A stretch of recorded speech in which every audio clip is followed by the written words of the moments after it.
Yes, hello po mga kalingap, sa pagpalang araw po sa ating lahat. And bago natin umpisahan ang vlog na to, don't forget to like, share, and subscribe sa ating YouTube channel. At syempre kasama ko po ngayon, walang iba, si Vincent Calyada po, isang masipag na scouter din po ng Team Kalingap. So ngayon po, nandito tayo sa bayan ng Basud. So grabe po pala yung daan dito, no?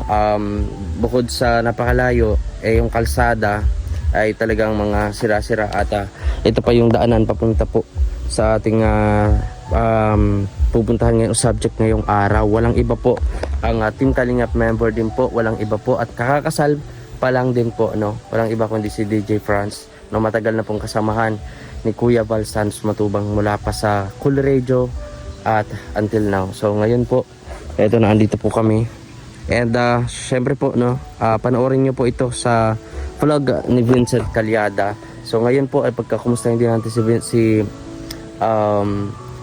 DJ France mamaya-maya. So ngayon po ay interviewin po ni Vincent. So ngayon po ay don't skip ads po mga kababayan ko, mga kalingap, kasi malaking tulong yan sa ating channel para by the next month or every month ay meron tayong may ibibiling pang ayuda o pamimigay sa ating mga tinutulungan. So ayan po, habang hindi pa umuulan, nakita natin dito ay kumikilimlim. So ayan, nandito po si DJ France, mga kababayan ko, mga kalingap. So para malaman din po, no, sumama tayo dito kay Vincent para din makamusta, and syempre malaman yung sitwasyon ngayon ni DJ France. So kung interesado kayo sa vlog natin, don't skip ads po mga kababayan ko, mga kalingap. And tara, alamin natin ang storya sa likod ng aming pagpunta dito. Tara po mga kalingap.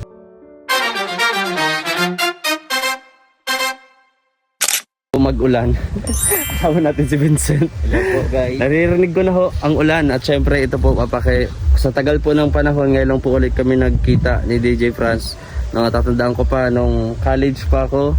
So nandun po sa Cool Radio, and ito yung tinitirhan nila ngayon sa side po ng kanyang asawa. And kumusta po ito si DJ France? Ay, papagaling. Yan, kumusta ka tol? Medyo kahit paano ay nagre-recover.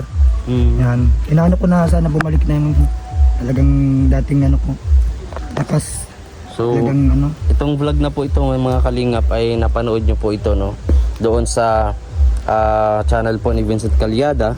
So meron po siyang nung una ang sakit niya po ay stage 2 diabetes. Type 2. Type 2. Type 2 diabetes. Tapos ito ngayon yung pneumonia.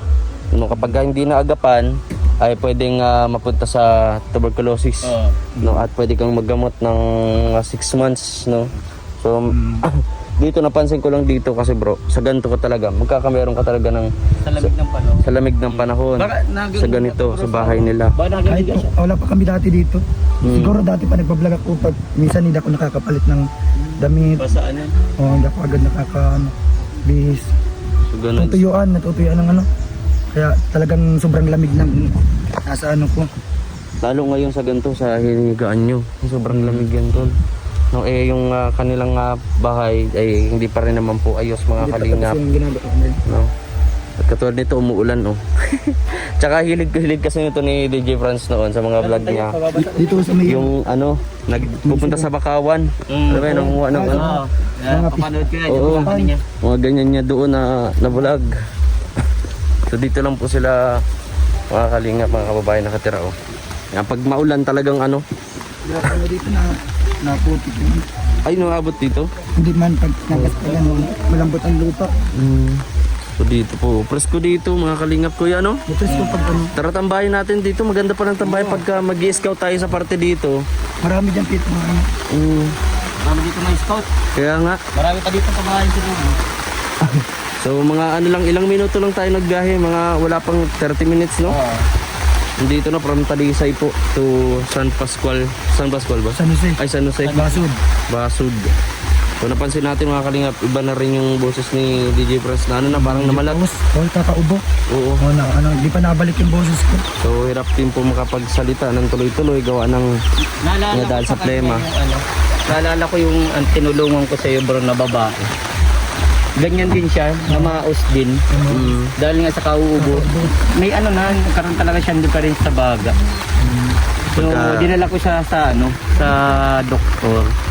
Yung bro, nag-okay talaga siya. Ang binigay sa kanya, yung pang-anim na buwan na gamutan. Mas naging okay, naging clear. Dapat talaga kumbaga mabigyan talaga ng tamang gamot. Oo, si DJ Franz. Kasi mahirap yun kung ano nang iniinom niya, mga ganyan, kumbaga ma-overdose pa. Di another na naman, sakit na naman bro? mga kalingap. Magpaano ko sana yung siguro nag-ano din si DJ Franz sana. Siyempre, kailangan budget. Oo. So, gagaling din niya sa gastos sa pagkakasal di ba? Talagang tinapos ko lang yun muna. Para kahit paano na ma-relax ng isip ko. Nagulat ka ako, sabi sa akin ni Vincent po mga kalingap. Pupunta tayo kay DJ Franz kasi may sakit daw. Sabi ko, may sakit nung nakaraang linggo kakakasal pa lang. Masigla siya doon. Tapos ito nga, nakita ko sa personal po mga kalingap. Talagang payat po siya. Hindi ako sanay. Ganito yung katawan natin. Oo, mataba pa sa akin si DJ Franz. Oo. Pero naalala ko pa di, nung panahon pa di, mataba din ako di ba dati, tapos Oo. biglang payat. Nagkasakit din kaya ako bro. Oo. Tapos ang ginawa ko lang talaga ng healthy living. Tapos moro ako pa di, bawat lahat ng kinakain ko, yung binawasan ko. Tapos nag-anak sa mga baboy, mga manok, Ganun. mga gulay ang ginawa ko. Mga kalingap at inaabot na po kami ng ulan dito ni Vincent. Yeah. Dito na po kami. Pero bro, masaya ka bro, nakarating kami. Salamat at nakabisita kayo. Lagi-lagi kami magbibisita dito tol. Salamat. Oo. Baka meron ka dyan nga pwedeng ma-repair sa amin. Oo, Matulungan din natin. Papuntahan natin dito. Ayun po. So, saksihan natin kung paano umuulan dito sa lugar po. Kita nyo po, walang ibang kapitbahay dito. Walang kasyera ng ulam sila DJ Franz mga kalingap. Ha? Kung nagbabaha, ay nag-uulan, madulas ang ano dyan pag nagmumutulo. Yeah. Doon sa pababa na yun, dadaanan namin. Grabe, nagulat kami. Yung kasal, ibig sabihin, yung kasal na ginanap, doon sa may Mercedes, dito. Dito lang. Dito. Kasi, Pinaga. kasi naano ko, parang pasok ata ang sasakyan nun eh. Pasok ba? Pasok yun. Nakapasok. Yung motor, napakaliit po ng daanan po dito mga kalingap. Dito Dito lang kaya dito. Ayan, so inabot na po kami ng ulan dito ni Vincent and syempre yung kabuuan po nung vlog nung about sa situation po ni DJ Franz is nasa channel po o nasa vlog po ni Vincent Caliada. So dito naman po sa vlog makamustahan po natin yung sitwasyon dito, update ba kay DJ Franz. DJ Franz. Tsaka din yung about sa din po siya pakonsulta din po siya kay Brother Ronnie kay sa lublob po mga kalingap. Kamusta ba't hindi mo napagpatuloy kuya? Hindi ako nakabalik yung yung pinapabalik ako. May inasikaso kasi ako. Dapat Minaskas sa pundo gusto ay. Dapat sa pundo. yung lublob yung po yun herbal na paglublob doon no? Tayo nag-viral din yung kay Kuya Ronnie na yun. Alam mo bro, parehas mo din nagpayat ka din eh. Oo, yun yung sinasabi mo kanina, yung too much stress. No? Dalawa lang yung magiging kakalabasan pag too much stress. Pwedeng pagpayat, tapos pag nagpayat ka, magkakasakit ka. Ganon. Saka sa Ako ba isip. nagkasakit din baga ako nun. Na-stress din ako bro. Di ba yung parang kala natin pag mataba tayo, healthy. Oo. Doon pala lumalas yung mga sakit-sakit. Nagkasakit ako bro, di ba? Maganda din yung pangangatawan mo tapos labas din yung sakit mo Tapos bro, hindi nalaman ko may sakit ako. Na-stress na nga ako. Ayun na, napapayat na. Buti na lang bro, ginawan ko. Di man total ako nagpapayat, talagang nagpapayat na ako. Oo. Tapos sinamahan ko lang ng healthy living ba.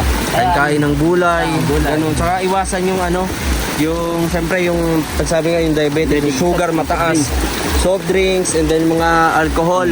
Dapat dapat kakainin ni DJ Franz yung mga red rice ba yan? Yung brown rice, ganun. Kasi natatanda ko may mataas din na sugar din mula sa Kalingap, si Kuya Brooks. Tanda mo?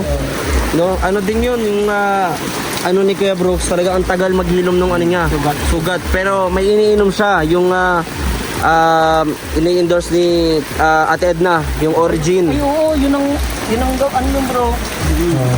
Pinang-inumin mo bago malin natin, ano, gumaling ka. Oo, baka ganung ano. Mabisita ka dito nila Ninong Val, no, at dalang ka ng origin. Talagang effective 'yon, mga kalingap, no. si Kuya Brooks, marami na nagpatunay nung bro. At malay mo naman, 'di ba, yun kasi herbal din, marami ding ano yung origin na yun. So, hindi pa po nakakapag kumbaga hindi pa napapa-check up talaga. Wala ka pang yung talagang check up talaga na maayos, no? Hindi ka pa nadadaan sa diagnose. Ano lang Mga ganyan. Ha? laboratory lang. Laboratory. Saan yun? Sa provincial? Diyan sa may Vicente Isabel. Centimeters ang dugo, ang sugar, Doon kayo na ano. lahat of x-ray. So, lumabas talaga dun sa x-ray. May ano ka talaga? May pneumonia. Nasa x-ray. Parehas yung parehas na lang. Ay mga lemang nakaano. Barado. Di ko lang alam na yun kung ano. Gaano nakatagal yung pneumonia mo? Hindi ko alam kasi hindi pa ako laboratory ulit ay. Pero ngayon medyo nagyan dyan ng ano ko. Siguro try kung ano, kung nandyan pa rin. Kung ano, kung matitrace pa rin siya ulit. Pero pakiramdam ko na bawas-bawas na yung mga nawala-wala na yung pena ko. Dati hindi ako makahinga. Yung ano, inhale. Kasi pag inhale ko, ang kasunod niyan ubo na. Ngayon, dahil dun sa mga nagagamot dun sa akin na ano, medyo nagyan-dyan yung ano ko. Ang paghinga. Nagpa-second opinion sa sa albularyo. No? Wala naman po yung masama, mga kalinga, kung pupunta ng albularyo. Ito sa ano, doktor, kung ano na talaga ang ano, update sa ano ko sa lungs. Tama yan. Paano ka din sa doktor ulit? X-ray ka ulit pati. Baka malay mo, doon na yun talaga nagkaroon ng difference kung bakit ka nagpayat ay. Hindi pwedeng pabayaan yan to, lalo't maliliit pa yung mga anak mo. Pagkatuloy mo pa din. Yung pera, mababalik yan, matatrabahuhan yan. Yung pera ang kalusugan ng buhay ng tao, hindi na. No? Kaya I'm sure naman pa din, tol, na hindi naman pababayaan, no, ng Team Kalingap, lalo si Kuya Bal, ang mga Kalingap partner, di ba? Kaya meron na nung sa meeting, nag-meeting kami noon na about sa nangyari kay Pure Health, meron po doon ng meeting, no, patungkol po sa mga Kalingap partner na maglalaan ng fund sa mga Kalingap partners, kumbaga emergency fund na tinatawag. No? So, yun po yung bahagi dun sa meeting na napag-usapan, no? Which is maganda nga po yun, and sana po, no, pati tayo lahat is kumbaga kung gusto lang natin mag-donate, ganun, para sa mga kasamahan. Kasi, di ba, di rin natin alam na baka one day tayo din ang magkasakit, wag naman sana. Marami naghihintay sa atin, marami nag-ano. Oo. Malaking tulong yung emergency fund na yon na ginagawa noon ni Kuya Val at ang buong Team Kalingap.